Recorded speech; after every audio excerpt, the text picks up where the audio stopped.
Bueno, pues buenos días, bienvenidos al segundo día de la sexta semana del periodismo de aquí la Universidad Carlos III de Madrid.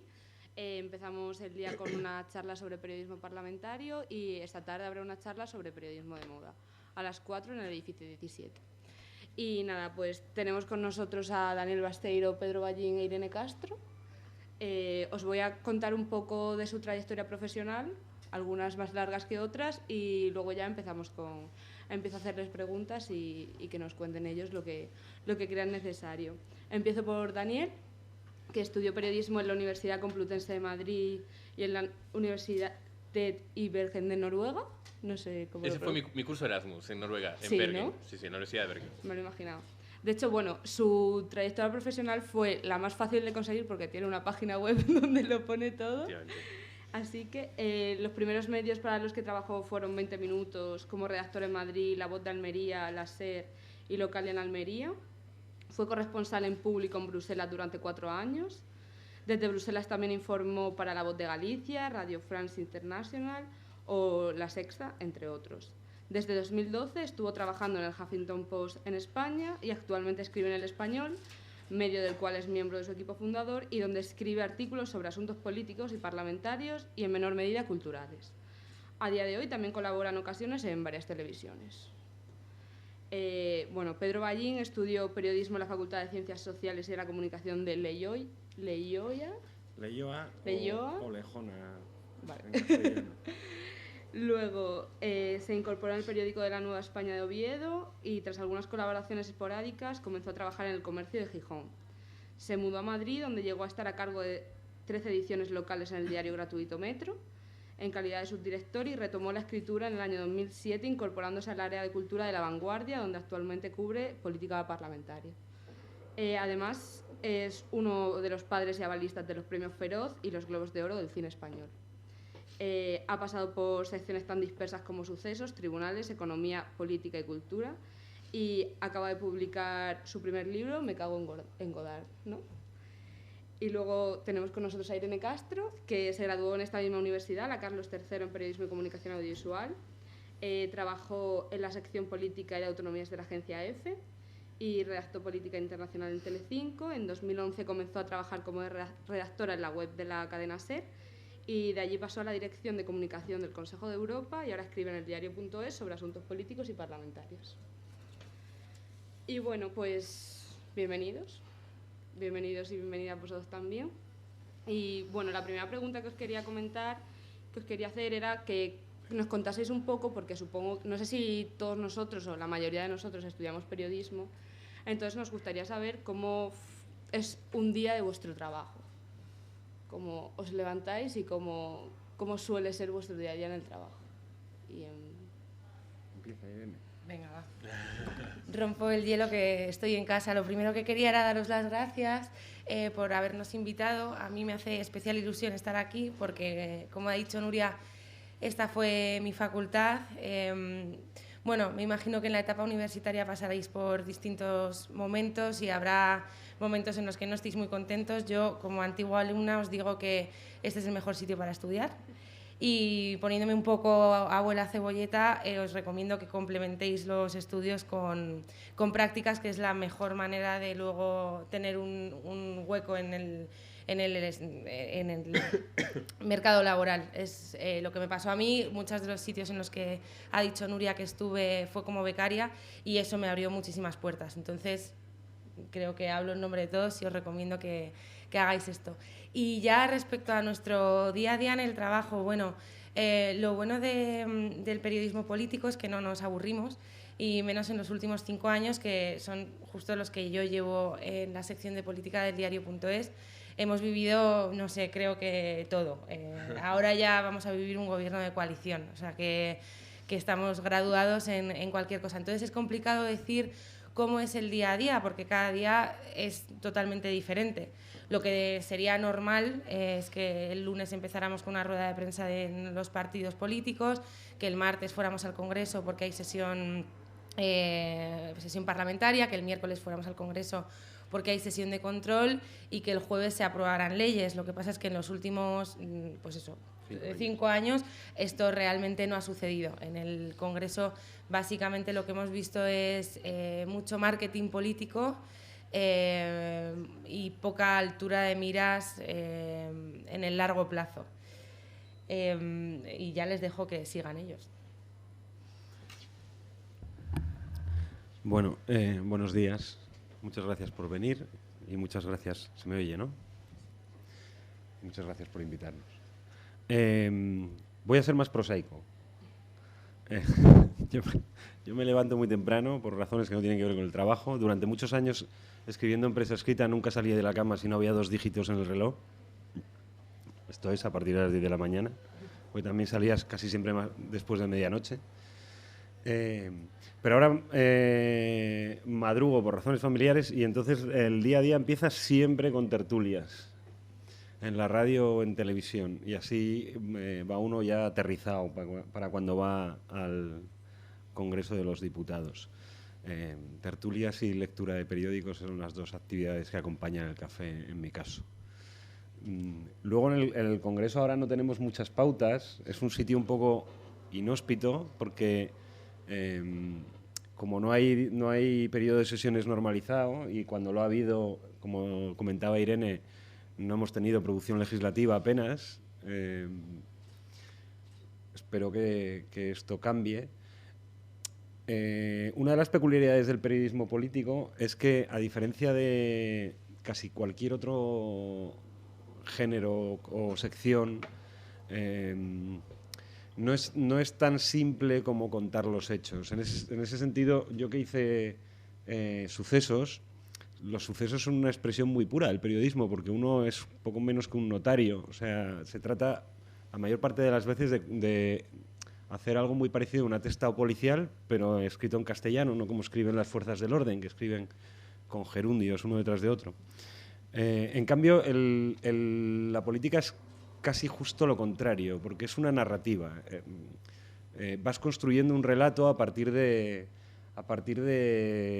declaraciones. Es más un periodismo de dichos que de hechos. Y además en esto creo que los que escribimos somos víctimas de la radio y la televisión, que han convertido el canutazo y las declaraciones en la materia prima, básicamente, de la información política, y eso se ha contagiado a la prensa escrita, en la medida en que vamos de entrecomillado en entrecomillado.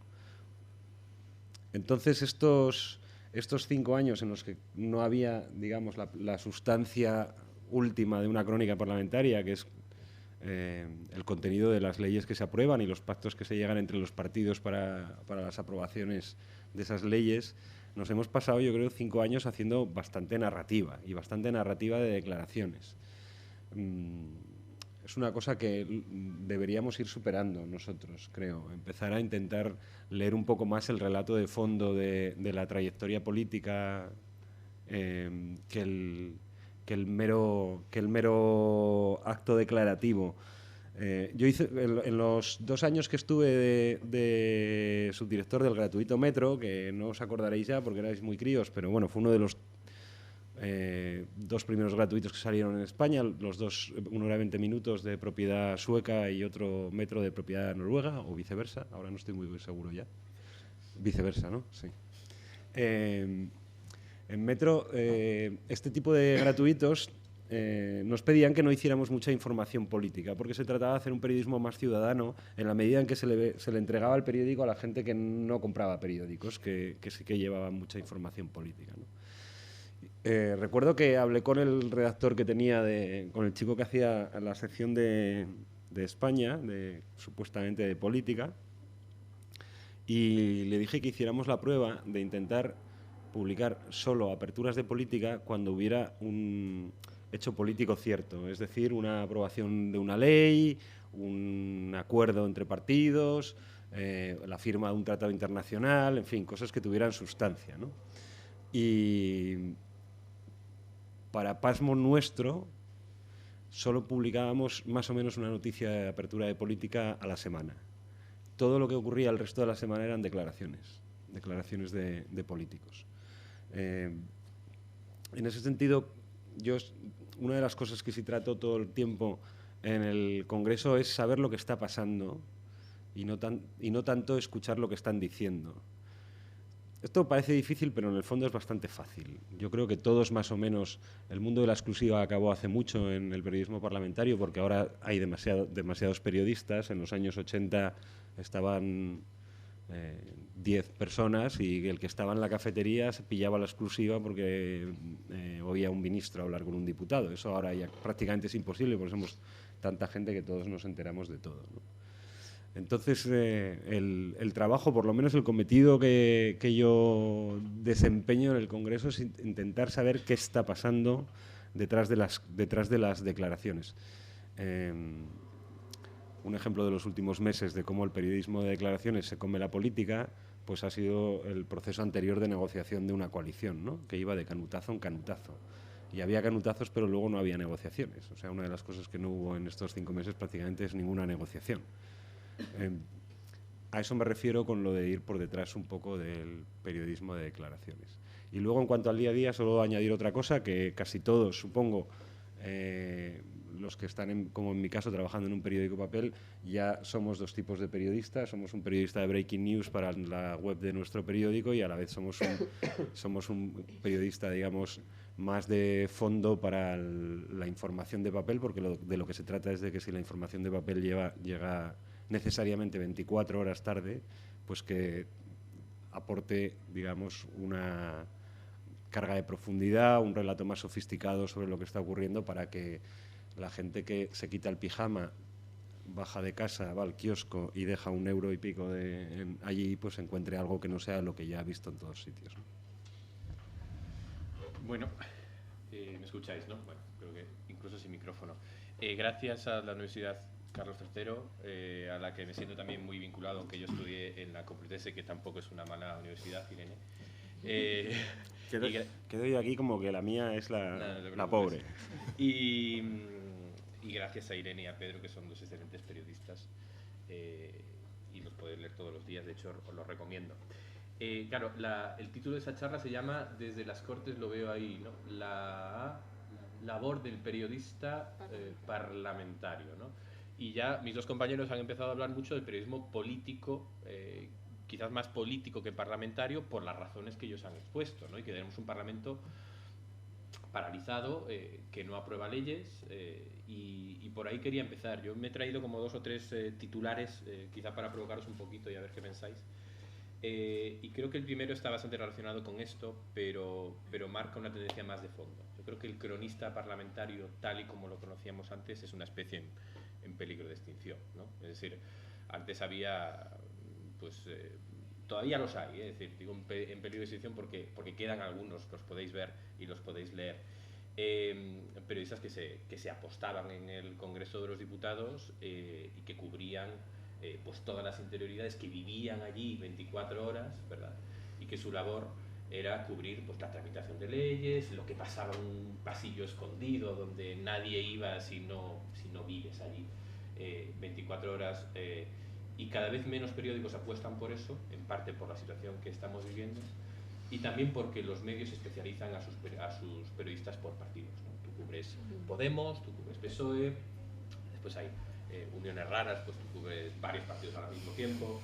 Esa es una tendencia bastante de fondo, yo creo, que viene para quedarse, incluso aunque la actividad parlamentaria vuelva, y nos convierte un poquito a todos en francotiradores, ¿no? en personas que siguen a un grupo de gente todo el tiempo, y que no es lo que solía ser el periodismo parlamentario, sigue existiendo de alguna manera, donde el periodista pues tenía contacto con partidos muy diferentes, hablaba con unos y con otros, y se creaba después una visión global del asunto, que es importante y que se está perdiendo en muchos, en general, yo creo, por muchos motivos. También podemos hablar de las redes sociales, de las cajas de resonancia, de cómo tú te creas tu propio periódico, de cómo ya no consultamos las portadas de los periódicos para ver un poco la jerarquía que los periódicos le dan a las noticias, y qué te quieren presentar antes y qué te quieren presentar después,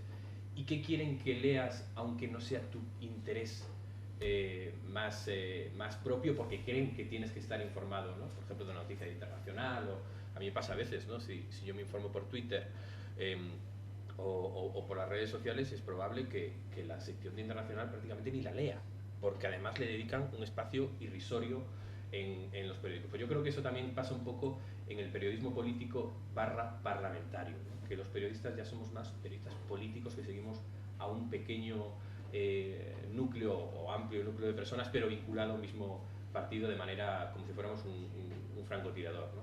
La segunda idea que quería trasladaros es que, creo que lo ha apuntado Pedro ya un poco, el Congreso se ha convertido un poco en un plató de televisión.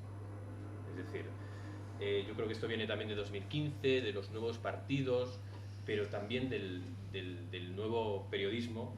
Esa expresión quizás no es la más adecuada, pero bueno, de nuevas formas de hacer periodismo, de programas en directo, de una evolución de los formatos que ha pasado de que tuviéramos en prime time, vosotros seguramente tampoco os acordáis, y a todas horas programas del corazón, en todo momento, que eran una especie de tertulia del corazón, ahora tener tertulias políticas, ¿no? Va dado el corazón a veces a la, no sé si a la pornopolítica, pero a programas de análisis y de tertulia que son pues, casi ininterrumpidos en algunas cadenas todo el día, y en paralelo a ese descenso de cronistas parlamentarios puros que hacían un trabajo pues discreto, menos vistoso, que requería mucho tiempo, que era muy de detalle, que era muy global, vemos surgir la figura del tertuliano. Yo de hecho voy a varios programas de ese tipo, que es muy vistoso, que requiere menos tiempo y que muchas veces es de brocha gorda.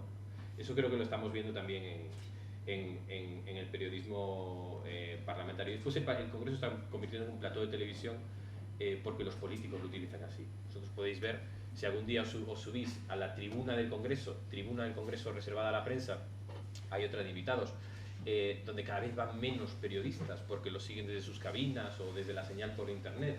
Es muy útil ir allí porque ves un poquito lo que está pasando, lo que no entra en el micrófono. Vosotros podéis ver perfectamente, si cerráis los ojos, delimitar cuál es el partido que en cada lado, por cómo aplauden, porque por supuesto solo aplauden a su líder. Pues el otro día me pasó, bueno, hace unas semanas, cuando el PP empezó a aplaudir y de repente eran 66 y eran antes 137, ¿no? Y estaba perfectamente delimitado el quesito. ¿Qué os quiero decir? Que jamás se aplaude una idea de otro ni por casualidad, porque el Parlamento se convierte en un plató de televisión, donde se pierde un poquito esa idea, quizás muy idealista, de parlamentar, de cámara deliberativa, donde tú vas y puedes cambiar de opinión durante el debate y votar otra cosa. Claro, eso es ciencia ficción, pero es algo consagrado en nuestra Constitución, en el artículo 67.2, ¿no? Dice que no hay mandato imperativo, es decir, que ninguna cúpula de ningún partido puede decirle a los diputados qué votar, sino que son libres para hacerlo. Eso es absolutamente ciencia ficción. El Congreso es un teatro, en parte, un plató de televisión, y los periodistas participamos, por supuesto, de ese a veces negocio de la política, ¿no? Y en la tercera idea que os quería trasladar es que más medios, como hay ahora, no significa más periodismo, pero sí que hay menos secretos, hay menos pactos de silencio. En el Congreso hay unos 3.500 periodistas acreditados. Una sesión plenaria ordinaria suele haber unos 120, 140, incluyendo cámaras. Un día sin sesión plenaria pues puede haber unos 20, 30 periodistas como mucho, y en sesiones importantes pues puede haber hasta 500. En la última investidura de julio fueron 700 periodistas acreditados. Claro, con este nivel de periodistas todo cambia mucho, ¿no? Todo cambia mucho. Hay una gran competencia entre medios, competencia muy acentuada por las redes sociales, por la información al minuto, por escríbelo ya y suéltalo ya y luego lo amplías y luego lo explicas bien porque lo ha dado Pedro Ballín en La Vanguardia o Irene Castro en eldiario.es. Estas son cosas que han pasado tal cual con estos nombres. Entonces hay mucha competencia, ya no se hacen esos corrillos donde se supone que todo queda ahí y es una información medio reservada, pero claro, cuando tienes un corrillo con 30 personas, pues el político no se puede fiar, por supuesto, de que nada de eso vaya a salir con su nombre o no vaya a ser atribuido, y extreman mucho las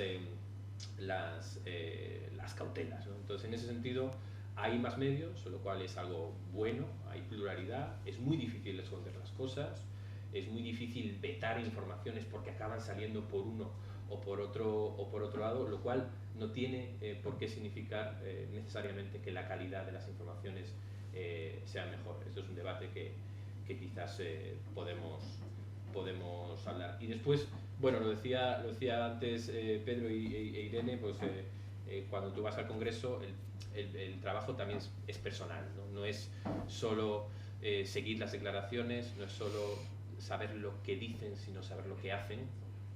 Y es algo, a Pedro nos resulta muy fácil, a otros a veces nos resulta un poco más difícil, pero es posible si trabas relaciones persona a persona, si te lo tomas en serio, si tomas muchos cafés, si hablas con mucha gente, es posible saber qué está pasando. En ese sentido, pues las reglas del periodismo no cambian ni con los tiempos ni con la parálisis informativa, sino que es un trabajo cuerpo a cuerpo, persona a persona, con los riesgos que eso implica, con los límites que eso debe tener, con el lugar que cada uno tiene que saber que le toca al otro, pero lo que hacemos en el Congreso y en el periodismo político sigue teniendo, gracias a eso, mucho sentido y mucho interés para nosotros personalmente, incluso en este momento de crisis política.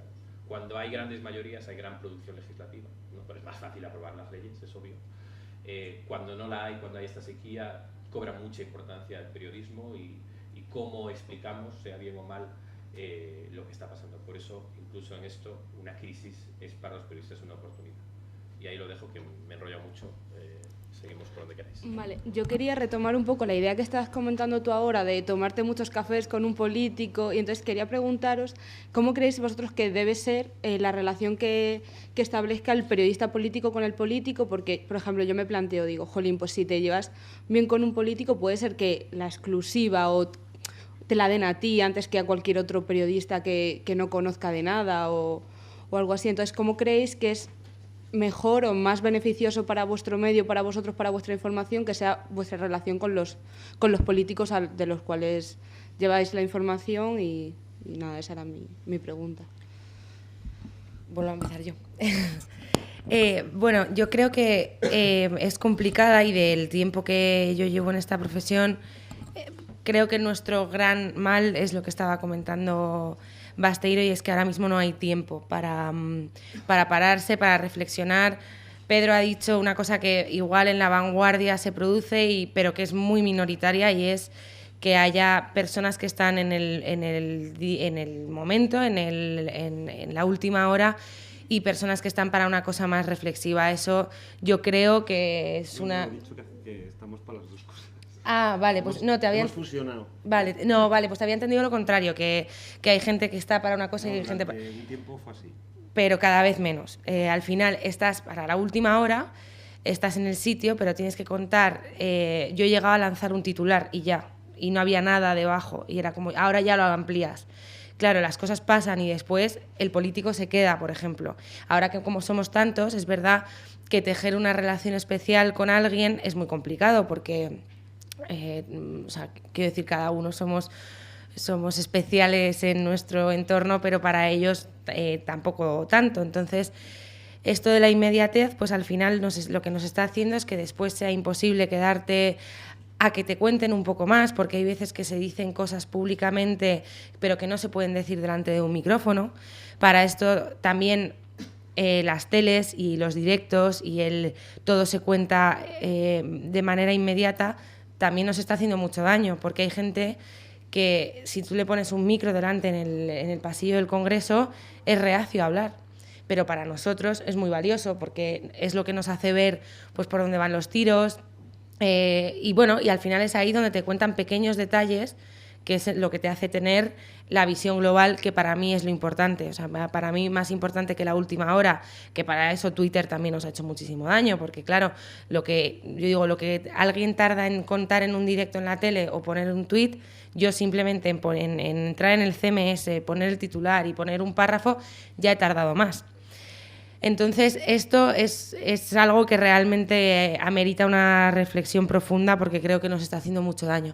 Y luego, con respecto a las relaciones, pues es una relación complicada, porque al final cuando tejes relaciones con las personas, pues salvo que no seas empático, pero creo que es la minoría de la población, pues al final cuando tienes que tratar en el día a día con determinadas personas, eso hace que al final tengas una relación en la que te puede llegar a costar contar cosas, porque al final pues perjudica a una persona, pero bueno, es que si lo hacen mal, al final lo tienes que contar. Pero a mí ahora me parece que es complicado tejer una relación de cierta complicidad, en parte porque somos muchos, en parte por la rapidez y una serie de cuestiones. Y luego yo, no sé si vosotros también lo percibís, pero yo percibo mucho temor a hablar con un periodista. Y creo que esto es una falta de confianza que en muchísimos casos, en la gran mayoría de los casos de compañeros que conozco, es injusta, porque que hables con una persona no significa que tu nombre vaya a aparecer en ningún lado, o sea, no es malo. Pero yo lo que percibo es una aversión total a hablar. Y esto pues lo complica todo mucho también.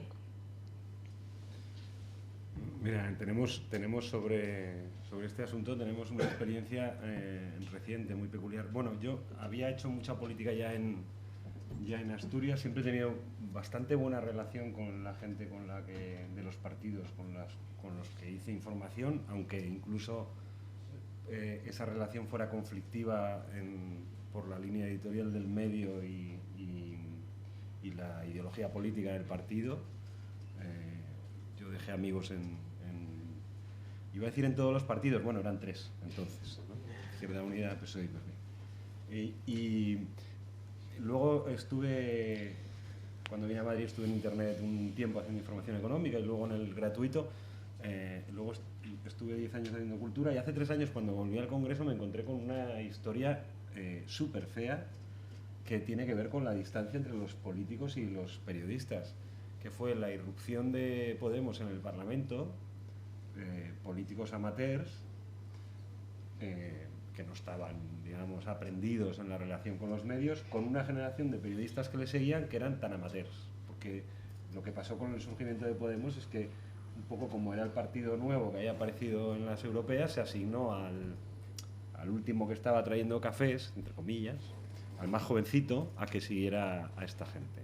¿Qué pasa? Que luego ese grupo parlamentario crece y de repente periodistas muy jóvenes y políticos muy poco expertos, por lo menos en esa cosa tan delicada que es la relación de los periodistas con los políticos, habían creado una amalgama extraña en la que las distancias no estaban claras y eso acabó como el Rosario de la Aurora, la relación del grupo de periodistas fundacional que siguió a Podemos desde 2014.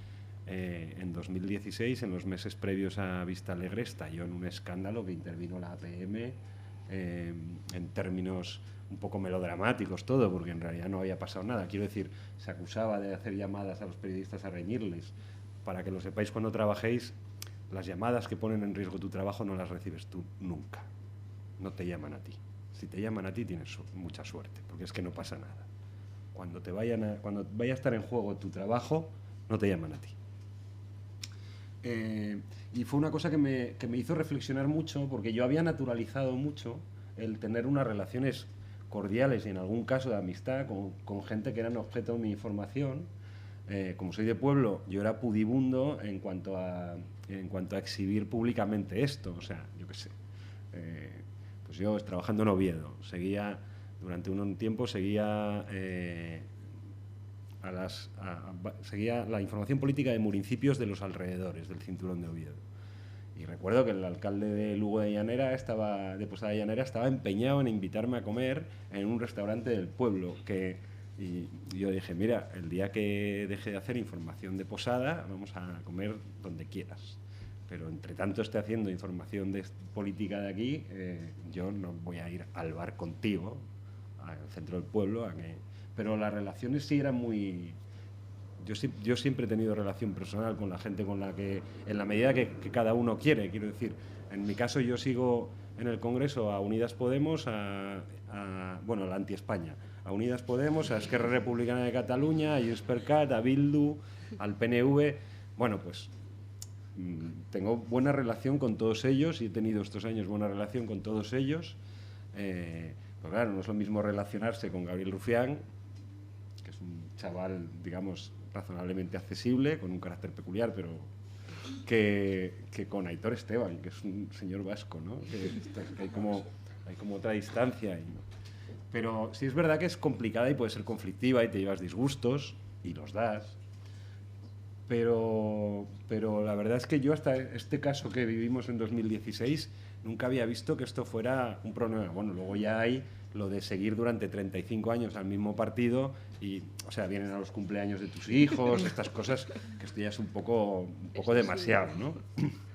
También por eso una de las cosas que yo aconsejo siempre que me toca hablar con estudiantes es que la especialización está muy bien para 3 o 4 años.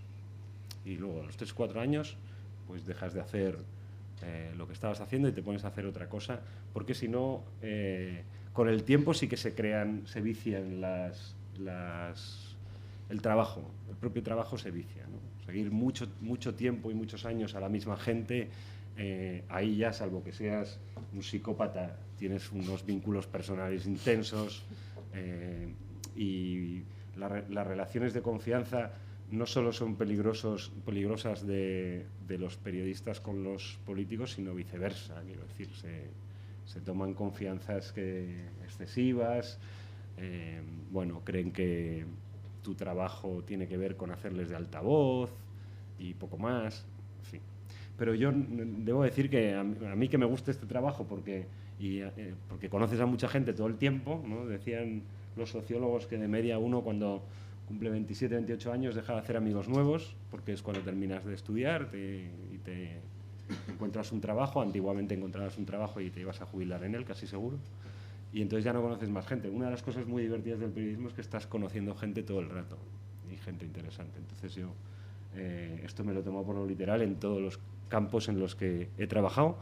Me hice amigo de jueces, fiscales y guardias civiles cuando hice sucesos y tribunales, y el único sitio donde fui incapaz de hacerme amigos fue haciendo periodismo económico, porque además es que ni con los periodistas. Son una gente de otra... están hechos de otra pasta. Bueno, ya han dicho muchas cosas, pero por pregunta compleja o pregunta sencilla, respuesta muy difícil. No se puede ser un amigo de un político. ¿Se puede ser amigo de un político? Pues sí y no. Es decir, ¿por dónde nos vienen las noticias a los periodistas? Pues por canales oficiales, las notas de prensa, las declaraciones, otros medios de comunicación, las agencias de noticias. Así nos informamos nosotros, ¿no? Pero en realidad eso lo tiene todo el mundo, con lo cual lo que tú puedes aportar, además de tus análisis sobre lo que esté pasando, es tu capacidad de atar cabos entre una cosa y otra que nadie se ha dado cuenta, o un estilo mejor, es información más o menos exclusiva que muchas veces, o siempre, se encuentra en espacios de confianza. A veces son espacios de confianza y a veces son señuelos de espacios de confianza. Porque puedes creer que tienes confianza con un político que te está contando una cosa y en realidad ese político está aparentando esa confianza para venderte su moto, ¿no? Y hay todo tipo de estrategias teatrales en ese sentido, ¿no? Que parece, otro lo dice con voz muy baja, otro lo dice como algo que no es importante, simplemente para captar tu atención y que tú piques en algo pensando que te está abriendo su corazón y revelando todo lo que piensa, ¿no? Por otra parte, todos somos humanos y somos personas, entonces el contacto directo es importante y muchas veces pues se empieza a hablar no por el aspecto más delicado, sino por cosas más banales, ¿no? Y si un político o un periodista trae mala cara, probablemente la otra persona se lo diga, ¿no? Probablemente se pueda hablar en algún momento de una serie de televisión que esté de moda, ¿no? No es todo frío y directo y que vas a votar el martes que viene, ¿no? Entonces eso crea esos espacios de confianza que a veces te llevan a la amistad con un político, ¿no? Y yo creo que aquí lo importante es saber dónde estás tú y dónde está él, ¿no? Y saber que la amistad es una palabra muy grande, ¿no? Y yo creo que solo puede de verdad probarse y fructificar cuando esas dos personas no están haciendo eso, no es periodista y político en el mismo campo, ¿no? A mí me ha pasado en realidad que personas que he conocido en la política han acabado siendo más amigos una vez han dejado la primera línea y ya no nos debemos nada o no hay sospecha de un interés, ¿no? Con todo, al final aquí yo creo que una de las palabras clave es la lealtad que tú tengas a tu medio y a tu manera de hacer periodismo, y también lealtad a la fuente, que no quiere decir ser altavoz o hacer lo que ella diga, sino no traicionar los términos de un acuerdo en el que se te cuenten las cosas.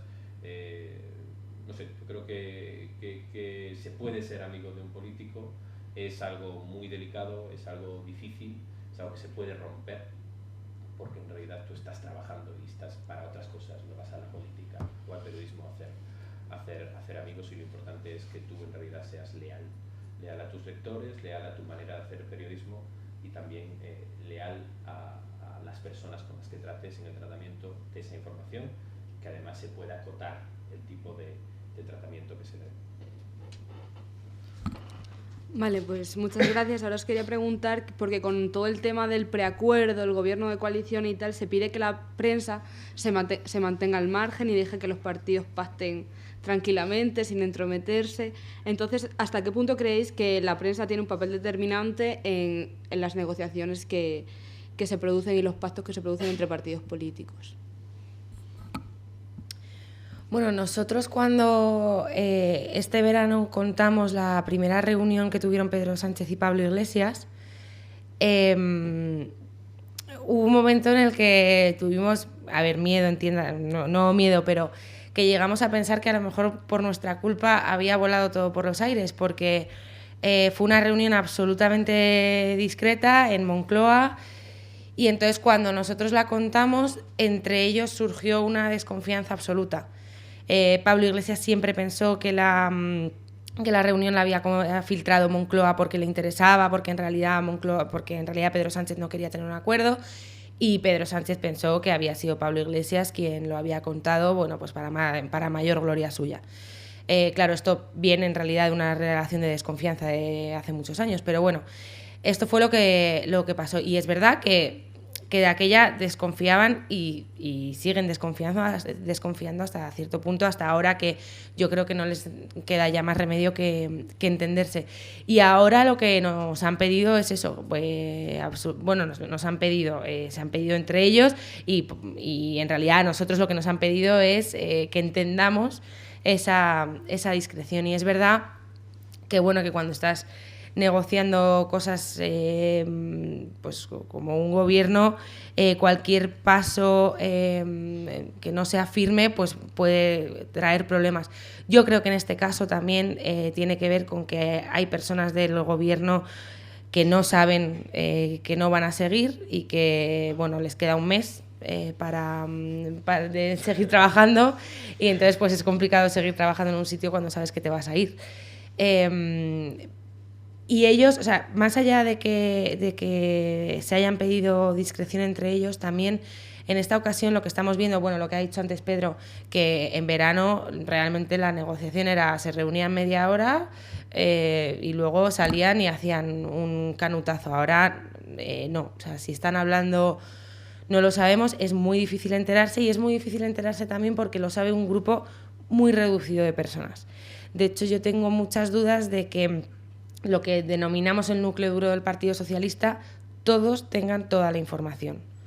Creo que cada vez la tienen menos personas, creo que toda solo la tiene Pedro Sánchez, y luego que el resto pues saben cosas puntuales, pero creo que el 100% solo lo tiene él. Entonces pues así también es complicado que nosotros nos podamos enterar y por tanto contarlo, que es una pena que no podamos porque es bien interesante.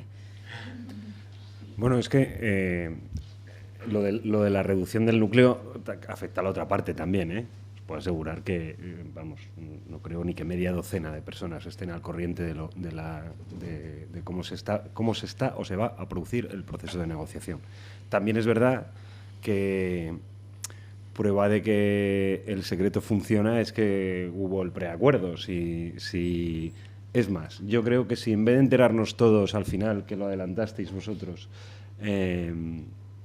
o levantasteis la liebre, digamos, que se habían reunido 24 horas antes. Si esa información sale esa misma tarde del lunes, probablemente no hubiera habido firma de preacuerdo el martes.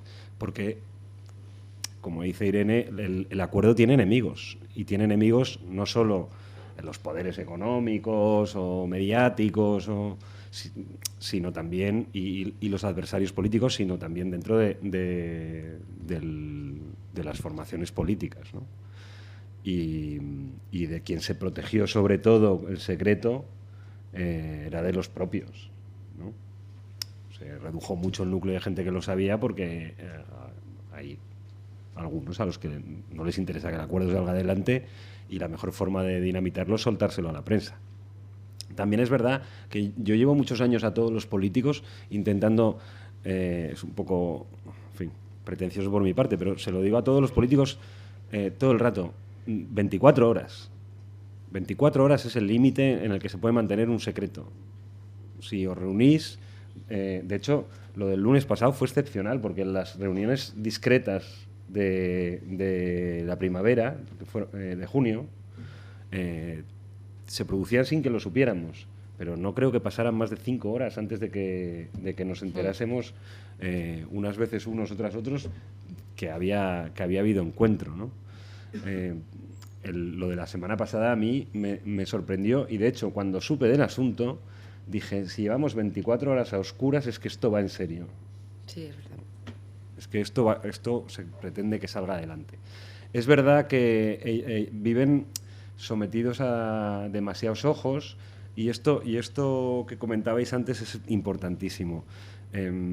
Somos tantos y la presión del audiovisual es tan fuerte que se están perdiendo los espacios de confianza de los off the record. Antes, efectivamente, acababa una rueda de prensa y esto pasa en las ejecutivas constantemente, tanto la del PP como la del PSOE, en la de Podemos menos, porque como tienen menos experiencia no saben, no suelen quedarse. Lo hace Irene Montero en el Congreso, pero es raro, por ejemplo, en la ejecutiva de Podemos, en la rueda de prensa de Noelia, que se queden cuando acaba la rueda de prensa.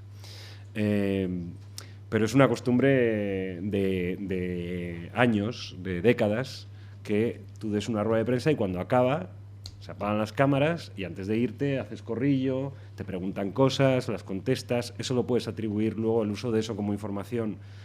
Normalmente lo puedes usar como fuentes o para background tuyo, no puedes atribuir un entrecomillado nunca sacado de un off the record. Y hemos vivido que con la cantidad de medios, la competencia por el término exclusiva, que yo creo que es un término absolutamente sobrevalorado en este negocio,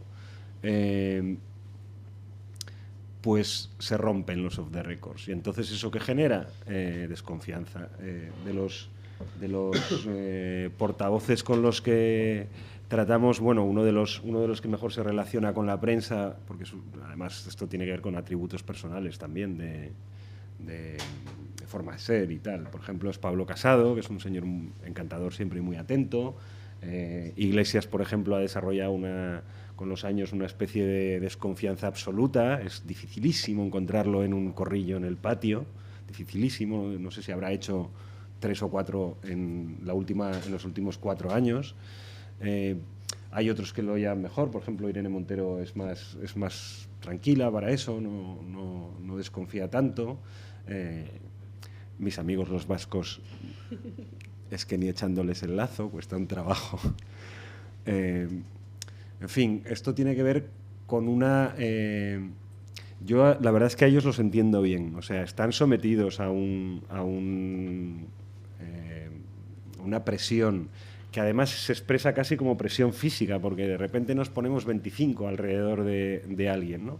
Y a la vez a nosotros, los que no hacemos televisión, pues nos destrozan los canutazos. A nosotros no nos sirve para nada un canutazo. Exacto. Pero pides reacción a algo, quieres que un político te cuente algo sobre algo que está pasando, hablas con prensa y cuando te dicen que finalmente el político va a bajar a hacer un canutazo. Claro, un canutazo, en fin, un canutazo es una declaración para salir en la tele diciendo solo lo justo que necesitas para entrar en el corte de un informativo, y a los que no hacemos televisión eso no nos sirve para nada y además nos impide llegar más lejos, porque da igual cuánto le preguntes, que mientras esté la cámara encendida y el micro abierto, pues van a ceñirse a un relato, digamos, prefijado, que han pactado con su equipo de comunicación, en fin.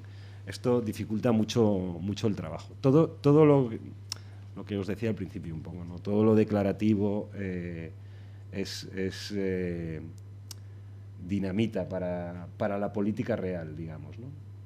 El secreto o la discreción es importante para según qué cosas, porque luego en el fondo el Parlamento es un sitio donde se habla en público, quiero decir, que hay un debate que es abierto, que se hace ante 350, bueno, sí, en fin, sí, 350 en el mejor de los casos. Ante 50. Pero esto no solo afecta a la calidad del periodismo que hacemos, sino que afecta a la política. Y creo que todos hemos visto en los últimos 4 años qué ha ocurrido con la política catalana, que es una política de declaraciones. De abrirse el pecho, de exigir del otro una declaración que sea una cesión sobre... Pero en el fondo luego no se habla nunca de la sustancia de la cosa, sino de cuán duras o cuán flexibles son las posiciones a partir de declaraciones. Y esto es muchas cosas, pero no es política. De hecho, en general es la congelación de la política. Por eso vivimos, yo creo, unos años en los que esta obsesión por obtener del otro una declaración que te sirva a ti para hacerla valer ante tu electorado y viceversa, de no hacer una declaración más allá de aquello que tu electorado te pueda reprochar. Bueno, pero así es que eso no es hacer política. No quiero decir que el punto, lo podemos ver en la situación de Cataluña, el punto en el que está Cataluña hoy, en el que estaba en diciembre de 2017, es exactamente el mismo. Exactamente el mismo. Han pasado 2 años en los que ha habido, bueno, primero como una especie de luto en suspenso por el juicio del Procés, pero ha habido declaraciones, pero no ha habido nada más que declaraciones.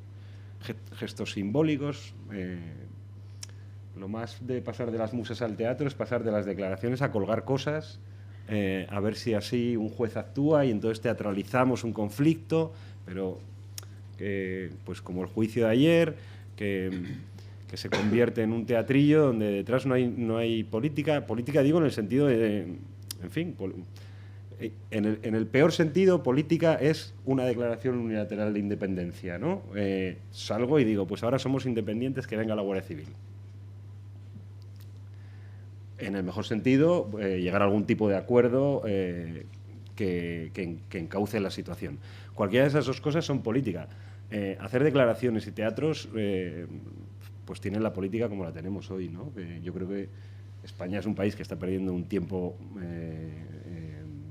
muy caro en no legislar, no afrontar ninguno de los desafíos, mientras estamos frente a una disrupción tecnológica que va a reventar el mercado laboral y lo va a convertir en otra cosa. No hay previsión de legislar sobre esto, está todo muy parado, y yo creo de verdad que en este sentido casi siempre de todos los males políticos que nos ocurren siempre echo más la culpa a nuestro oficio que al de los políticos.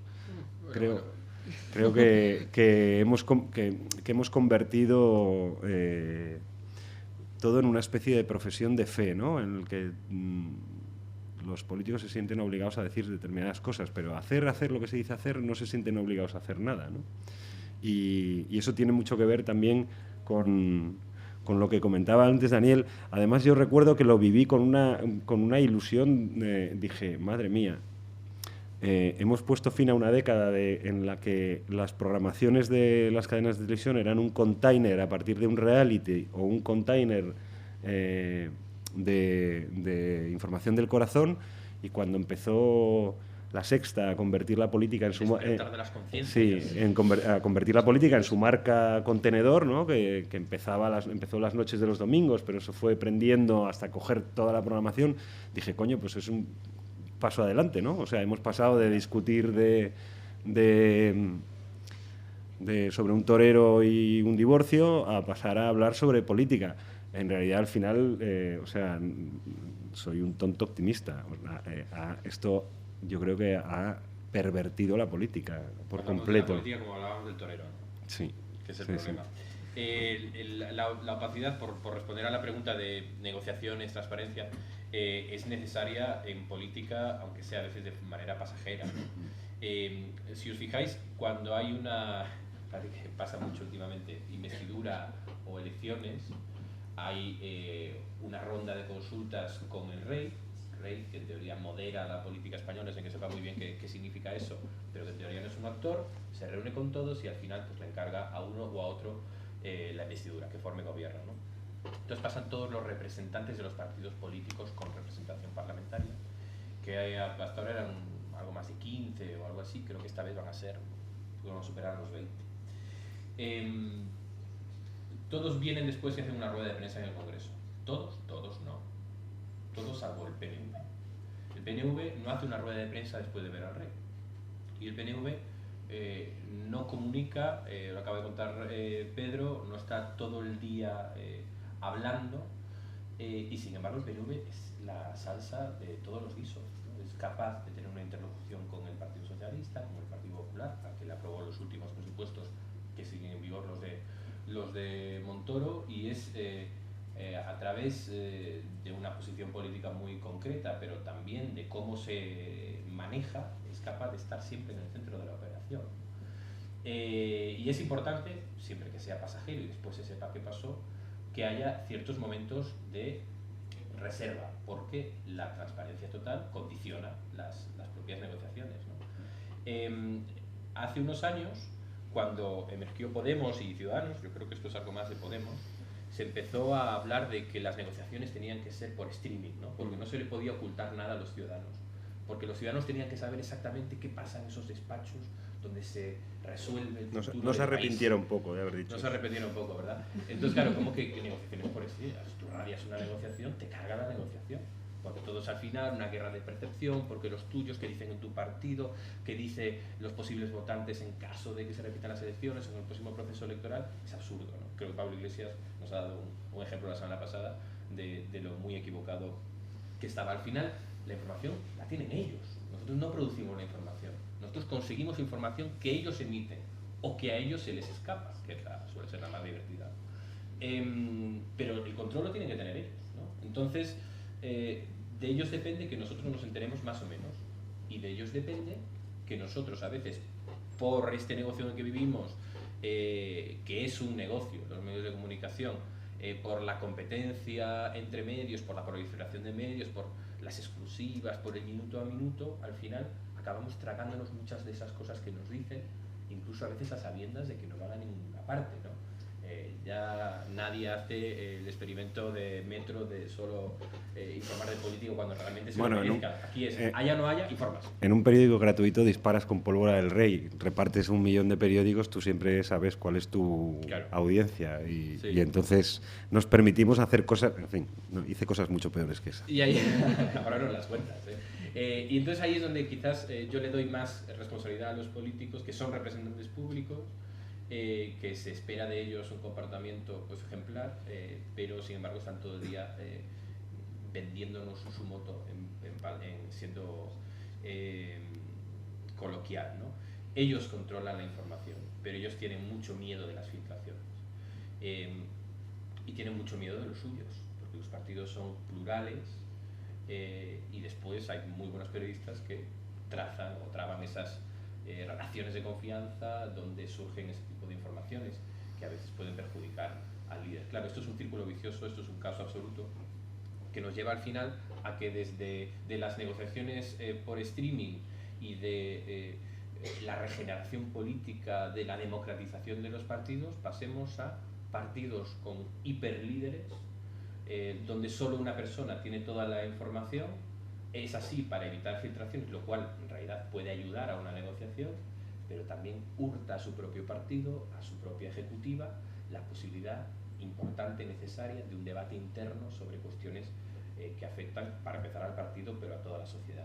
El lunes pasado hubo una ejecutiva del Partido Socialista, donde Pedro Sánchez llegó, se presentó, les dijo 4 cosas, cuando ya estaba en marcha esa reunión con Pablo Iglesias, de la cual saldría un día después un preacuerdo de gobierno de coalición. Pedro Sánchez no le dijo nada a su ejecutiva. ¿Por qué? Porque sabe que si se lo dice a su ejecutiva, y esa era una sesión plenaria además con 50 personas, pues probablemente alguno de nosotros nos enteraríamos pocos minutos después, ¿no? Entonces ahí hay una gran contradicción entre una cierta reserva en pro pasajera, en pro de las negociaciones o del acuerdo, y una transparencia que en teoría nos iban a traer estos últimos años de reformas, de democratización interna, una contradicción entre esa reserva y la necesaria deliberación dentro de los partidos para que no se conviertan en organizaciones cesaristas donde una persona tiene todo el poder y toda la información, que es poder. Quería añadir una cosa. Bueno, por cierto, lo de las retransmisiones, en realidad Podemos lo hereda, lo de pedir que se retransmitan las negociaciones, pero en realidad lo hereda del 15M.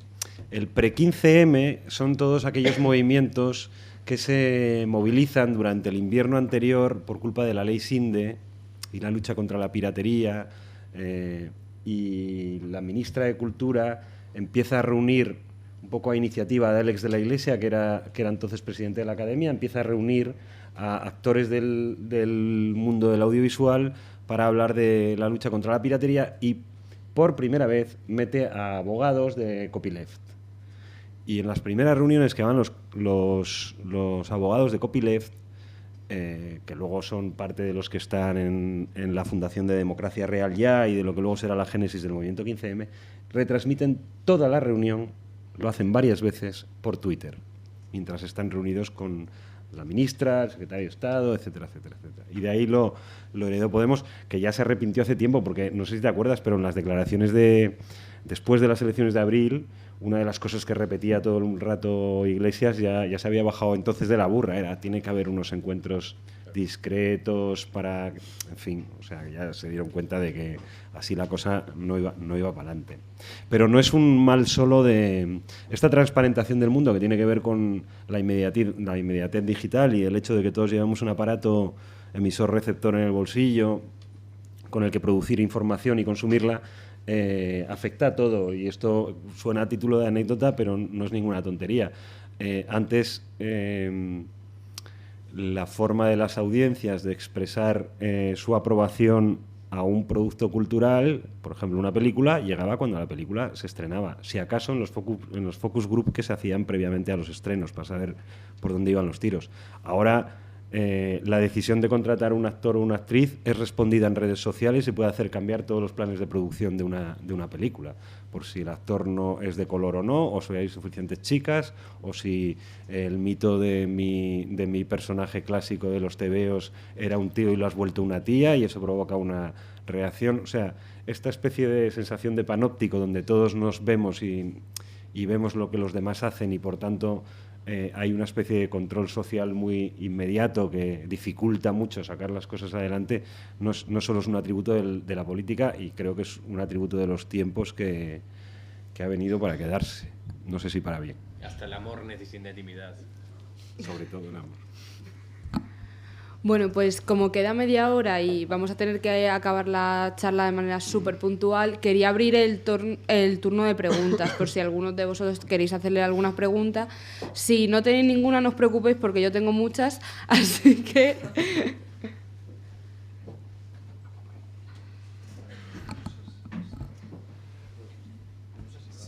Sí. Buenos días, y me gustaría preguntaros sobre si habéis sufrido alguna vez presiones por publicar determinado tipo de material o noticia, porque bueno, se escucha mucho que las presiones de los periodistas, como hemos visto el libro de David Jiménez, del director del Mundo y tal, que narra como un escenario apocalíptico de cómo esto, y si vosotros habéis vivido estas situaciones. ¿Quieres que me tire yo? Sí, vamos a barajar distinto. Las hay todo el tiempo y no son tan dramáticas, con excepciones. O sea, hay información muy sensible que hace que recibas presiones. En general, como os dije antes, las presiones, las de verdad, las que importan, las que son serias, no las recibes tú nunca. Te llegan, te enteras. Oye, ¿qué han llamado? Si la recibes tú, todo va bien. Si las recibes tú, las gestionas tú y dices, oye, pues si no te ha gustado, lo siento, si has cometido un error, que a veces que nos equivocamos, y montamos líos.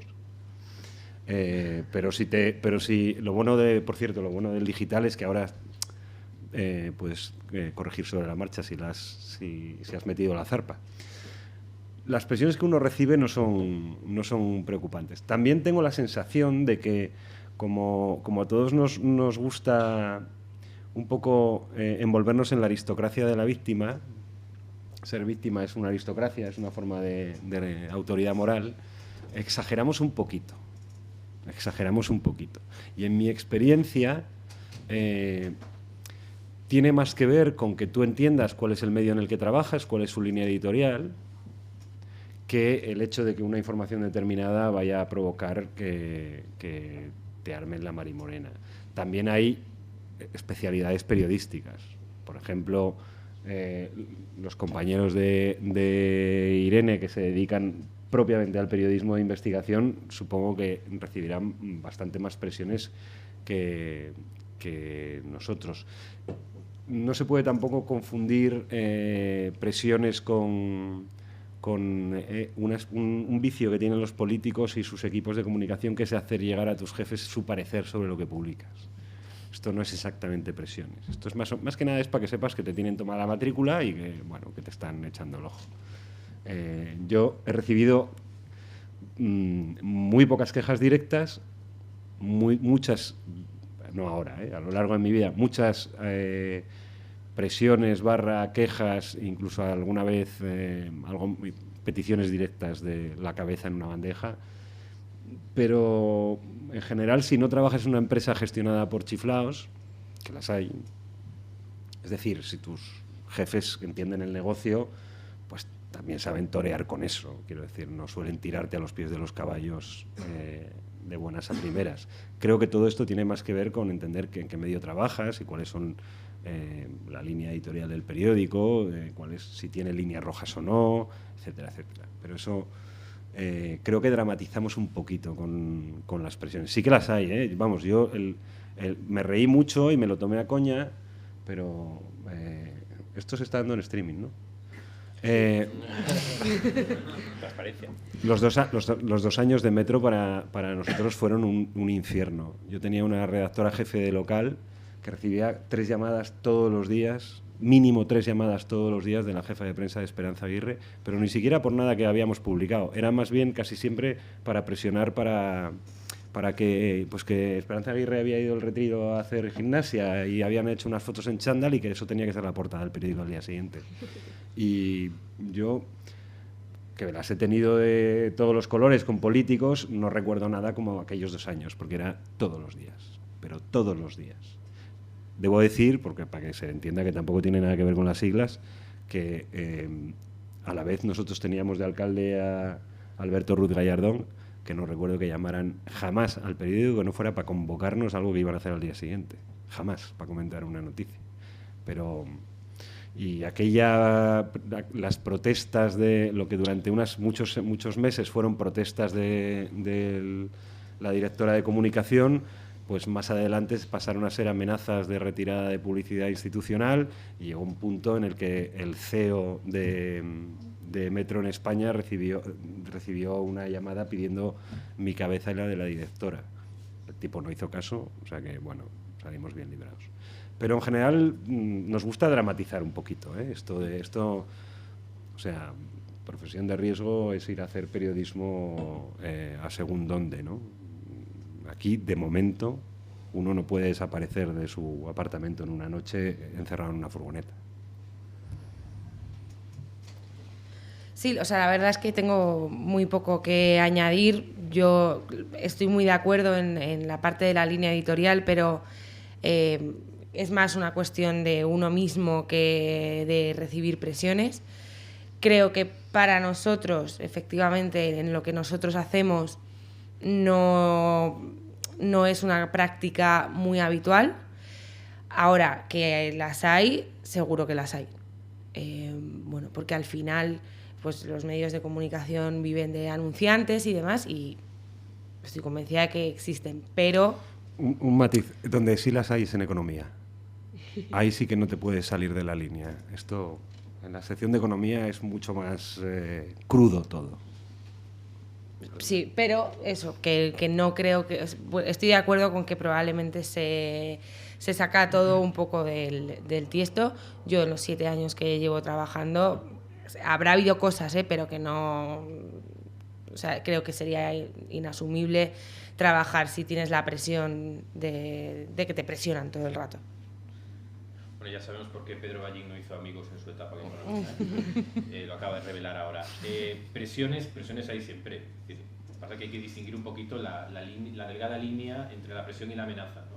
Es decir, que alguien te diga lo que opina de tu artículo o de lo que tienes que escribir, o incluso te pida que lo hagas, pues eso es más o menos habitual. Es decir, escribes, lo que tú escribes tiene más o menos relevancia, pero suele leerse sobre todo en esos círculos de los partidos y del poder. Entonces, pues todo el mundo tiene su opinión. Otra cosa es cuando te amenazan con, oye, como escribas esto, pues no te voy a hablar nunca más ni contar nada más, o voy a llamar a tu jefe, o voy a pedir que te despidan.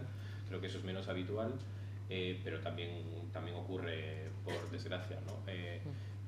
Más que las presiones de fuera, a mí lo que me preocupa son las presiones de dentro. Es decir, cómo el propio negocio de los medios de comunicación funciona, cómo muchas veces es muy difícil desde cualquier posicionamiento editorial en el que te sitúes trabajar con cierta independencia y libertad por la estructura de ingresos de tu medio. Es decir, un periódico que por eso ahora hay tantos debates sobre las suscripciones y sobre pagar, sobre cuánto cuesta la información, cuánto vale la información, es un derecho, hay que pagar, porque los periódicos son empresas que necesitan ingresos y necesitan, en muchos casos en los que estamos aquí, sobre todo publicidad, ¿no? Y cuando tú necesitas la publicidad para vivir, pues si un gran anunciante se te va, pues puedes tener un problema, ¿no? Entonces a veces es más difícil cómo tus propios jefes entiendan, más delicado, cómo tus jefes entiendan las presiones y lo sensibles que sean a ellas, a veces por razones muy entendibles, como mantener a flote una empresa, que las que vengan de fuera del político de turno, ¿no? Muchas veces no es que haya censura, sino se dice a menudo, sino hay autocensura, ¿no? Tú puedes estar viendo las cosas de una manera, pero sabes que eso te puede traer un problema al proponerlo en tu medio de comunicación, que a lo mejor tiene una orientación diferente, o a lo mejor no, o a lo mejor resulta que puedes escribirlo con total tranquilidad. A mí me preocupan más, no hablo en mi caso en particular, estoy hablando en general, las presiones que vienen de un modelo de negocio que está en transición, que no sabemos todavía muy bien hacia dónde va a ir, que ha pasado por muchas crisis, la del periodismo en general, la del modelo de negocio, la de internet, la de la información gratis al minuto y sin preguntarnos cuánto cuesta producirla, que en realidad pues esas presiones que no son más que opiniones vehementes de fuentes o de políticos, que en realidad con un poquito de autoestima y de fortaleza puedes evitar y esquivar todos los días, ¿no? De hecho lo hacemos. Buen día. Quería recoger un poco el testigo de la última pregunta para preguntarles directamente si existe para ustedes algo así como lo que nombra Javier Jiménez como los acuerdos, que es algo que creo que sobre lo que pivotaba la pregunta y creo que como he saludido un poco. Y a continuación me gustaría hacer 2 preguntas. La primera era sobre lo que dijo en el Basterio, sobre que los periodistas no producen información. Cuando Pedro Ballín hablaba sobre la distancia que tiene que tener un político y un periodista, me preguntaba de si es realmente posible abstraerse del modelo de negocio actual que produce esa cierta endogeneidad, en el sentido de que el político tiene que estar colando todo el rato con los mensajes, las declaraciones, y el periodista, por la necesidad del modelo de negocio, tiene que estar reproduciéndolas y se conforma hace periodismo un poco de tira y afloja, que no sé si realmente produce un relato que tiene que ser un relato político, pero un relato que sirva al ciudadano para obtener buena información. Y quería hacer otra pregunta. Ahora que en estos últimos tiempos se está poniendo tan de moda el periodismo de datos y el fact-checking, ¿qué les suscita a ustedes o qué viabilidad le ven a ustedes esto para la calidad del periodismo mejor y sea una herramienta de control y de proveer una información que le sirva a la gente para informarse? Muchas gracias. ¿Me dejáis responder a lo primero? Dale tú. Dale. A lo de los acuerdos, sí. Bueno, eso existe, lo cuenta David Jiménez, y existe grandes acuerdos de carácter que se llama institucional, que son en realidad bueno, pues acuerdos por los que empresas y compañías de alguna manera invierten en los medios con objetivos claros. No es ningún secreto. Cuando fundamos el Español en 2015, vimos que el New York Times había llegado al 1 millón de suscripciones digitales y se hizo una gran noticia y apareció en todas partes, ¿no? Claro, en todo el mundo. El New York Times, periódico de gran calidad, ¿no? Con ese 1 millón de suscripciones digitales, nosotros vimos que el New York Times pagaba la masa salarial de la plantilla, que son creo que unos 1.200 periodistas o algo así. Se descontaban fuera otro tipo de gastos, de equipos, de infraestructuras y tal, pero ese 1 millón de suscripciones digitales, que ahora son muchas más, al New York Times le daba una gran independencia porque le permitía cubrir muchos costes, ¿no? Entonces nosotros pensamos, no por eso, pero en paralelo dijimos, vamos a impulsar un modelo de suscripción también. El nuestro supone que ofrecemos los contenidos antes, a las 10 de la noche, 10 y media, en un producto que además se lee muy bien en los móviles y en las tabletas, es una especie de periódico a la antigua usanza, sin publicidad, muy bonito. Y si tenemos una masa crítica de suscriptores, eso nos dará una gran independencia, ¿no? Y entonces, claro, en mi caso, el director de mi periódico es una persona muy polémica, que ha sacado casos de corrupción importantes, los SMS de Bárcenas, que informó del terrorismo de Estado de los GAL, que ha hecho otras muchas cosas, pero una persona que en algún momento puede perder un gran anunciante porque quiera dar una información que ese anunciante no quiere que se dé, ¿no? Entonces dijimos, más nos valdrá tener una cierta independencia, entonces vamos a hacerlo por las soluciones, ¿no? Pues, no nos ha ido muy bien en ese sentido, no crecen al ritmo al que queremos y eso nos resta independencia. Entonces eso nos hace más dependiente de otro tipo de financiación que tiene más riesgos. Yo no sé, os preguntaría cuántos de los que estáis aquí pagáis de una manera u otra por la información. ¿Cuántos han comprado en la última semana o mes un periódico en papel? ¿Cuántos están suscritos a alguno de los periódicos para los que trabajamos, los que estamos aquí, o a cualquier otro? ¿Hay alguno que lo haga? Ahí, oye, mucho más. ¿Eleváis la media? Por favor, me alegra mucho de que me hayáis hundido lo que iba a decir a continuación.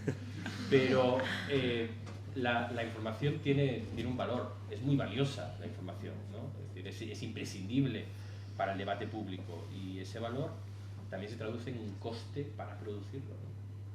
También se traduce en un precio, ¿no? Entonces, creo que es una reflexión que nos tenemos que hacer todos cuando miremos a la prensa y digamos pues que está muy manipulada, es que os vendéis a no sé quién, es que no se informa de qué estamos haciendo nosotros para proteger la información, la calidad de la información y la independencia de los periodistas. O es que pues nos vale cualquier cosa, o que leemos las noticias porque viene en WhatsApp, o creemos que la información pues debe ser gratuita y universal. Eso nos entrañaría otro tipo de reflexiones sobre el papel del sector público en la información, ¿no? Es decir, sí existen ese tipo de acuerdos, grandes acuerdos.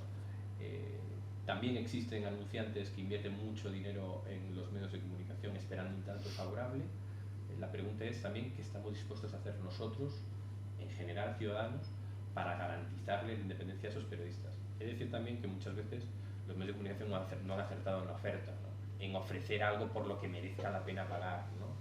En ofrecer algo diferenciado, en huir de esas dinámicas de competir por el segundo, por el tal, y ofrecer algo realmente exclusivo, no en el sentido de exclusiva que escuchamos, ¿no? Sino de tener a periodistas muy formados, muy inteligentes, que te ofrezcan algo que en realidad sea muy difícil de ser copiado, más allá de si es la exclusiva del día o no. Entonces, ahí sí que hay muchas presiones y ahí sí que estamos hablando de terreno muy delicado, pero creo que es una responsabilidad colectiva, ¿no? Entonces, si hay más personas en la sociedad, como en esta sala, dispuestas a saber que la información tiene un valor y por eso un coste y por eso un precio, pues nos irá mejor a todos. Y sobre el resto, o sobre esto también, por supuesto, le paso la pelota a mis compañeros. Para enmarcar un poco lo que dice Daniel, ha habido en los últimos años, por parte de sus propios lectores, crisis reputacionales de grandes cabeceras de comunicación. Si lo observáis con un poco de atención, veréis que eso coincide con sus problemas financieros. O sea, cuando han tenido que refinanciar mucha deuda, etcétera, etcétera, pues la línea editorial acaba resintiéndose, en fin. O sea que en general las crisis reputacionales de los medios de comunicación siempre tienen que ver o siempre han tenido que ver en los últimos 15-20 años con la crisis del modelo de negocio de la prensa, ¿no? Quería contestarte a lo que decías antes sobre cómo construir una narrativa en ese marco y si ese marco puede cambiar.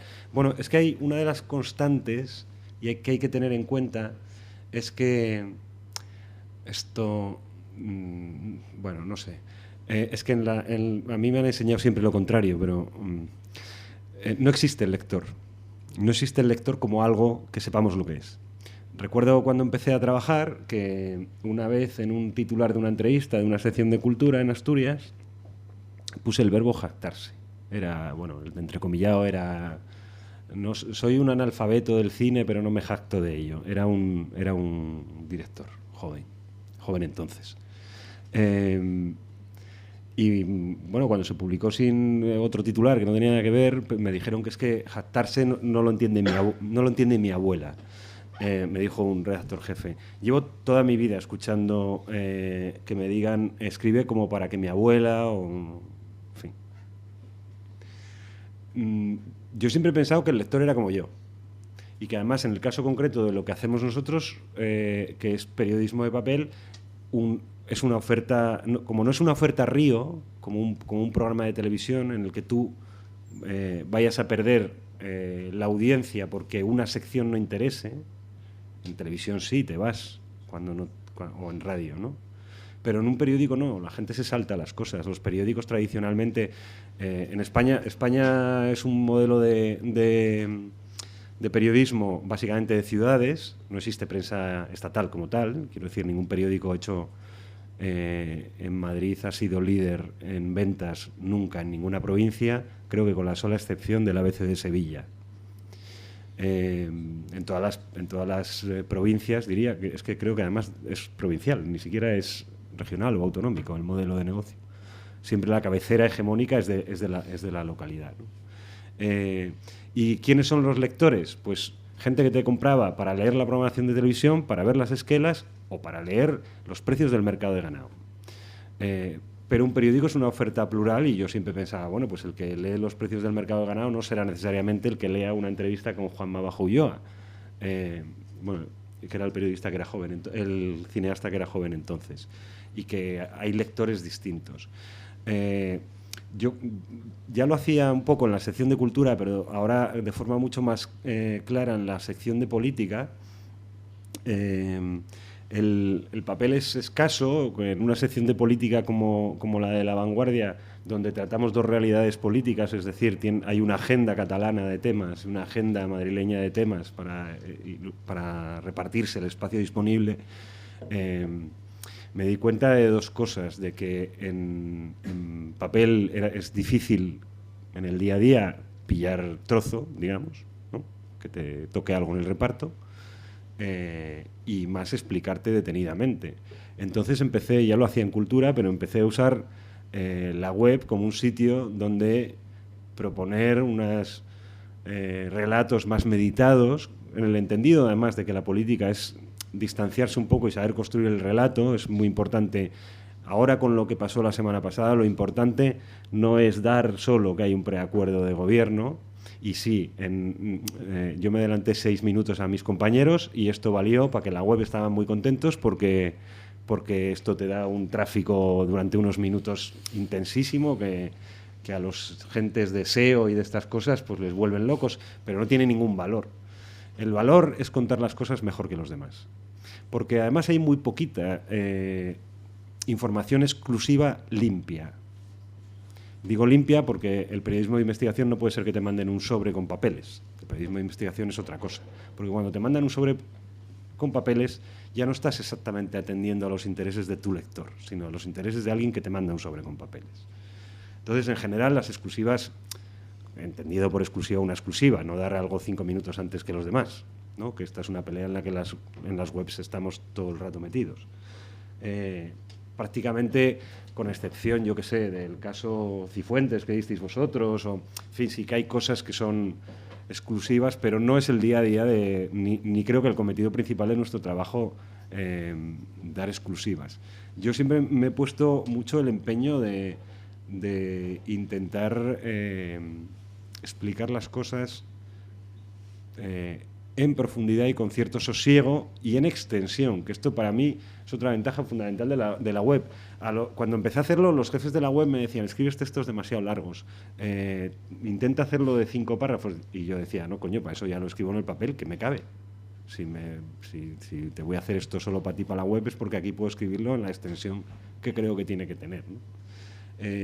Creo que esa combinación de atender lo perentorio, lo del día, lo que ha pasado hoy, pero no perder nunca de vista una cierta distancia con el relato general de las cosas, es fundamental para hacer periodismo político. Me parece fundamental para el periodismo. Para otras secciones quizá no sea tan trascendente, pero en el periodismo político me parece fundamental, porque si no, uno pierde la orientación, la pierdes tú y la pierde el lector contigo. Si no eres capaz de dar 2 pasos atrás y contemplar un poco con perspectiva, o sea, por la última noticia, los pactos de investidura que están en marcha, es una historia que debe ser leída conforme a lo ocurrido, como poco en los últimos 9 meses, y yo creo que más precisamente en los últimos 5 años, desde que irrumpen los nuevos partidos hasta cómo llegamos a un ciclo que parece que se va a cerrar con el primer gobierno en la historia de la democracia que incluya más de un partido, ¿no? A nivel estatal. Es trabajo, hacer las 2 cosas, pero creo que la una se alimenta a la otra, es decir, que si uno mantiene una perspectiva distanciada, luego también trata mejor lo muy inmediato, ¿no? Lo que significa exactamente unas declaraciones, una rueda de prensa, el ponerlo en su justa jerarquía. Y ya no sé que había otra pregunta, pero no sé cuál era. Sí, yo tengo poco más que aportar, entonces si queréis hacemos la última, que me había parecido ver una mano levantada, porque... Sí, no sé si da tiempo, porque son menos 5. Sí, venga, muy rápido, que tiene el micro ya. Tenemos rápido. O sea, mi pregunta es porque yo estoy estudiando ciencias políticas, aquí hay mucha gente de periodismo, pero también hay compañeros de ciencias políticas y otras carreras. ¿Hasta qué punto consideráis vosotros necesario que hace falta tener la carrera de periodismo para ser periodista? O si es bueno tener otras carreras que te puedan servir para especializarte, por ejemplo, en periodismo político. Vale, pues voy a tirarme piedras contra mi propio tejado, y los que estudiáis periodismo igual me queréis matar, pero creo que no es necesario estudiar periodismo para ser periodista. Yo estudié periodismo y comunicación audiovisual y luego me arrepentí mucho de que me diera la nota y que no haberme quedado en periodismo y derecho, porque me parece que habría tenido una formación en algo concreto. Y luego sí que me parece importante, o sea, sí que creo que hay que tener unas cualidades para ser periodista que no todo el mundo tiene, y en determinadas cosas puntuales hay que tener una formación. O O sea, para ser periodista y escribir en un periódico tienes que saber escribir. Y no tienes por qué saber escribir si no estudias periodismo. Y, por ejemplo, para estar, o sea, lo mismo para salir en la tele o para hacer radio, tienes que saber unas cosas que no vas a aprender en políticas, pero es verdad que puedes hacerlo a través de un máster después. Y ahora que me parece que el sistema es un poco, va en esa línea, en cualquier caso estudies lo que estudies. Con todo y con eso, yo estudié periodismo y es lo que he dicho al empezar, que creo que este es el mejor sitio para estudiar y que me ha ido bien, pero creo que si estudias políticas vas a tener una base de conocimiento sobre otras cosas y luego podrás ser periodista si tienes las cualidades y probablemente eso, si te formas para poder hacerlo, pues o bien en una radio o bien en una televisión. ¿Alguna cosa más? Tiene razón ella, ¿eh? ¿Te dejamos algo sin...? Es que... Adelante. Vale. Sobre el gobierno de coalición que hablabais antes, que decíais que se basaba sobre todo en la desconfianza Podemos-PSOE. Yo no sé qué eso, la desconfianza, mezclado con las tensiones que pueda haber sobre Cataluña, el precio de los alquileres y tal, no sé qué futuro le veis, cuánto tiempo le dais y sobre todo qué ha cambiado para que ahora haya un abrazo Iglesias-Sánchez, si realmente antes la desconfianza era absoluta y el sí de Esquerra, no sé si lo esperáis o si realmente les compensa. ¿A mí? Hombre... Si a Esquerra les compensa darle el sí a Sánchez a cambio de acusarles de traidores en Cataluña. Estás muy de mesa televisiva. A ver, yo para mí lo que ha cambiado es que ha habido unas segundas elecciones en las que la estrategia del Partido Socialista no ha sido la que pretendían que fuera. Y entonces, a partir de ahí, solamente les quedaba llegar a un entendimiento con Unidas Podemos. ¿Por qué lo han hecho tan rápido? Para evitar lo que decíamos antes, que empezaran los poderes por un lado, los medios de comunicación conservadores por otro, a indicar un camino que no es el que el Partido Socialista buscaba. ¿Cuánto tiempo? No me atrevo a aventurar, pero la situación es muy complicada. La situación es muy complicada sobre todo por Esquerra, porque aunque yo sí creo que Esquerra puede hacer un ejercicio de llegar a abstenerse, lo que se avecina es complicado. Probablemente haya unas elecciones catalanas en las que a ellos les pintan como traidores por apoyar una investidura de Pedro Sánchez. Entonces, o sea, aunque pudiera darse la abstención de Esquerra, que yo no la descarto para nada, ¿hasta qué punto Esquerra va a apoyar unos presupuestos del PSOE y de Unidas Podemos cuando no lo hizo hace unos meses? Y desde luego, si no hay presupuestos, pues habrá elecciones, no sé, si en junio o en septiembre, pero no tardará mucho. Si hay presupuestos, la cosa puede durar más. Rápidamente, ¿qué ha cambiado? Si han aprendido a contar. ¿Han aprendido a contar escaños o han decidido hacerlo? Y han visto que suman menos, que Vox está muy fuerte y que no tiene mucha más opción que hacer lo que dijeron que no harían, ¿no? ¿Cuánto va a durar esto? O primero, si va a salir, yo también creo que la abstención de Esquerra es posible, que tendrá que haber algún tipo de gesto, algún tipo de... nadie da los votos gratis, aunque en julio y en septiembre Gabriel Rufián lo dijera, y le falta tiempo a esa negociación.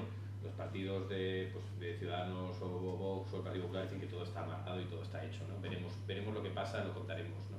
¿Cuánto va a durar esto? Es complicado, porque la capacidad legislativa del gobierno, con un gobierno de coalición con Podemos, pues el Partido Popular es muy raro que te vaya a aprobar muchas leyes. Creo que hay que hacer una reflexión bastante más profunda sobre lo que está pasando, sobre la fragmentación del espacio político, sobre que este gobierno se vaya a sentar en un pacto o en una conjunción de hasta 9 partidos, donde el determinante es un partido que tiene a su presidente en prisión, condenado por delitos gravísimos, ¿no?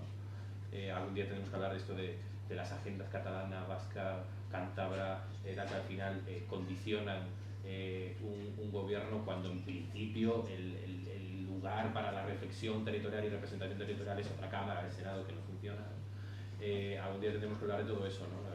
Con estos mimbres es muy difícil que vayamos a tener una gran inestabilidad, precisamente por esos partidos independentistas catalanes a los que ayer, sin ir más lejos, Carmen Calvo, y presidenta, les pedía que se comprometieran con España y que asumieran que España es cosa de todos, ¿no? Porque es muy difícil pedirle eso a personas y partidos que llevan años defendiendo una posición política pues, totalmente legítima de independentismo y que no se sienten vinculados con la idea de España. Cuando entonces depender la gobernabilidad de España de uno de estos partidos, pues es probable que no te salga bien, ¿no? Entonces, una vez que hay una investidura, pues tiene que haber un año de gobierno y después está todo por escribir, ¿no? También es muy llamativo que nuestros políticos no sean capaces de llegar a pactos de Estado, que se llaman a veces sacralizando esa idea, pero es desafortunado que el PSOE y el PP pues, prácticamente hoy parezca que no puedan acordar nada cuando han acordado muchas cosas durante muchos años desde la transición hasta hoy, ¿no? Pero bueno, nos esperan curvas, eso está claro. Yo voy para añadir una maldad.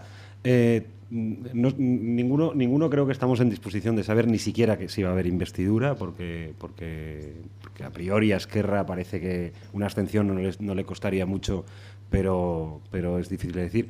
Yo lo que sí creo es que si se forma gobierno, este gobierno más débil en diputados tiene más expectativas de duración que si se hubiera formado en julio con más diputados. Porque ahora, digamos, como dicen en mi pueblo, están viendo y les orelles al lobo. Cataluña, Vox y la debilitación del grupo de izquierdas, ¿no? El debilitamiento, perdón, de esa mayoría de izquierdas, desincentiva convocar elecciones. Quiero decir, si consigue sacar adelante un ejecutivo, no veo que en el medio plazo haya ninguna razón para no dejarte los cuernos en alargar la legislatura todo lo que puedas. Y ese incentivo en julio no existía. No estaba Vox con 53 diputados, el PSOE doblaba al segundo en número de escaños prácticamente. Yo creo que un gobierno en julio tenía una fecha de caducidad mucho más clara que este gobierno si saliera adelante. Lo cual no quiere decir que los accidentes no ocurran y que a la vuelta de 5 meses estamos con que los presupuestos estén paralizados, por ejemplo. Muchas gracias. Bueno, pues muchas gracias a vosotros por venir y a vosotros también por asistir. Y nada, pues os recuerdo que esta tarde tenemos la charla sobre periodismo de moda en el edificio 17 a las 4. Y gracias de nuevo y espero que nos veamos en más charlas.